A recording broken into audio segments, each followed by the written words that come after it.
বজ্রপাতে নিহত গৃহবধূ আসমা বেগমের সন্তানের পাশে নলছিটির ইউএনও নজরুল ইসলাম।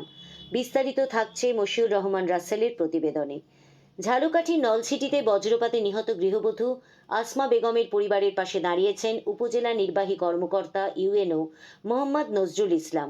শনিবার ৩রা মে বেলা ১১টায় তিনি দপদপিয়া ইউনিয়নের উত্তর জুরকাঠি গ্রামের সোহরাব মাঝির বাড়িতে গিয়ে নিহতের সন্তান ও স্বজনদের খোঁজখবর নেন। জানা যায়, গত ২৮শে এপ্রিল বিকেল ৫:৩০টার দিকে ঝড়ের সময় বজ্রপাতে মারা যান আসমা বেগম। বয়স হয়েছিল ২৫। তিনি মোহাম্মদ রুবেল মাঝির স্ত্রী এবং ২ সন্তানের জননী ছিলেন। তার একমাত্র কন্যা নাদিয়ার বয়স ৬ বছর এবং ছোট মেয়ে আফিয়া জন্মের মাত্র ২০ দিন পেরিয়েছে। ইউএনও নজরুল ইসলাম নিহত আসমার নবজাতক কন্যা ও বড় মেয়েকে দেখতে যান এবং ঘটনাস্থল পরিদর্শন করেন। এ সময় তিনি নবজাতক শিশুটির জন্য নগদ আর্থিক সহায়তা প্রদান করেন এবং বড় শিশুটির পড়াশোনার দায়িত্ব গ্রহণের আশ্বাস দেন। তিনি বলেন, উপজেলা প্রশাসনের পক্ষ থেকে এই পরিবারটির পাশে থাকব।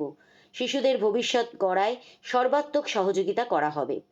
এ সময় ইউএনওর সঙ্গে স্থানীয় জনপ্রতিনিধি ও গণ্যমান্য ব্যক্তিরাও উপস্থিত ছিলেন। ইউএনওকে বাড়িতে পেয়ে আপ্লুত হয়ে পড়েন নিহত আসমা বেগমের মা। কোলে ২০ দিনের নাতনিকে নিয়ে কান্নায় ভেঙে পড়েন তিনি।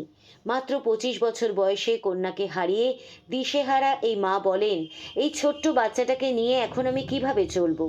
শোক সন্তপ্ত পরিবারটিকে সান্ত্বনা দেন ইউএনও নজরুল ইসলাম এবং আশ্বাস দেন শিশুটির ভবিষ্যতের কথা বিবেচনায় রেখে প্রয়োজনীয় সহায়তা অব্যাহত থাকবে।